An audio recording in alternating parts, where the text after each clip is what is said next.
అయితే అన్న ఇక్కడ జరిగినటువంటి ప్రజా పోరాటాలలో ప్రజా అవసరాలలో గుర్తించి తనకు తోసినటువంటి చిన్న అన్యాయానైనా సరే వ్యతిరేకించే మనస్తత్వాన్ని అలవాటు చేసుకున్నాడు.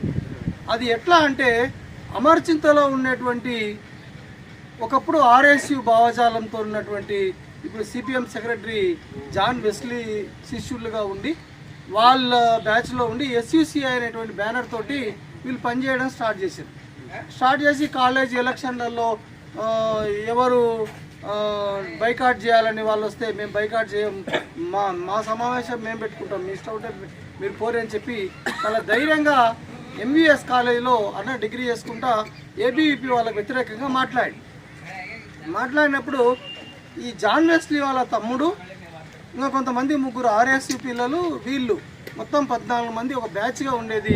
ఆ బ్యాచ్గా ఉన్నప్పుడు కట్టకట్టుకొని ఉన్నప్పుడు ఎవరు రాలేకపోయారు, కానీ ఒంటరిగా దొరికే సమయాన్ని కాచి చూసి అన్నను ఈ హాస్పిటల్ ఏరియా లోపల మర్లకు పంచముఖ ఆంజనేయ స్వామి గుడికి దారిలో పాత ఇల్లు, చిన్న ఇల్లు, సాయిలను శత్రువుగా పరిగణించారో ఆ శత్రు నిర్మూలన చేయాలనేటువంటి కక్ష కట్టి అక్కడ ఉండేటువంటి ఏబీవీపీ వాళ్ళతో జరిగేటువంటి ఘర్షణను ఆసరగా చేసుకొని ఇన్ఫర్మేషన్ ఇచ్చి అన్నను హతమార్చడానికి పూనుకున్నారు. కార్యక్రమం చేస్తున్నాం.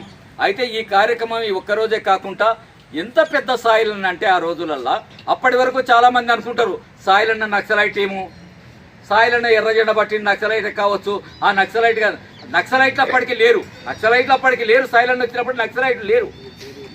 అయితే సాయిలన్న చచ్చిపోయిన తర్వాత నక్సలైట్లు సాయిలన్న పేరు చెప్పుకొని వచ్చిర్రు. అంటే ఒక నక్సలైట్లు కూడా సాయిలన్నను పొగుడుతుందంటే సాయిలన్న ఎంత గొప్పవాడనేది మరి ప్రజలకు మనందరికి కూడా తెలుసు.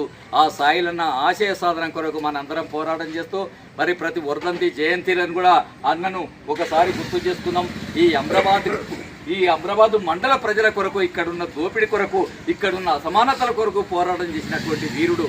ఆ వీరుడిని కనీసం నివాళులర్పించుకోవడానికి జయంతి వర్ధంతులు కంపల్సరీ చేయాలని మరి ఈ కార్యక్రమానికి వచ్చిన ప్రతి ఒక్కరికి అభినందనలు తెలియజేస్తూ, కామ్రేడ్ సాయిలన్న గారు మరణానంతరం 41వ వర్ధంతి మనమందరం మన అమరాబాదు ఆయన సమాధి దగ్గర, స్తూపం దగ్గర జరుపుకుంటా ఉన్నాం.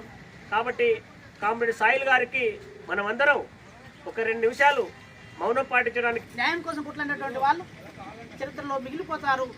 జీవితాన్ని, వాళ్ళ త్యాగాలను ప్రజలు స్మరించుకుంటారు. సమాజం కోసం ఆ ప్రజలు వారి బాటలో నడుస్తారు. వాళ్ళ ఉద్యమాన్ని ముందుకు తీసుకెళ్తూనే ఉన్నారు. సాయిలన్న ఉద్యమం ఆగిపోలేదు. 40 సంవత్సరాలు మనం తప్పుకుంటూనే ఉన్నాం. అట్లా ప్రజల కోసం కొట్లాడే, న్యాయం కోసం కొట్లాడే ఎవరినైనా ప్రజలు తమ గుండెల్లో దాచుకుంటారు. వారి ఆశయాలను ముందుకు తీసుకువెళ్తారు.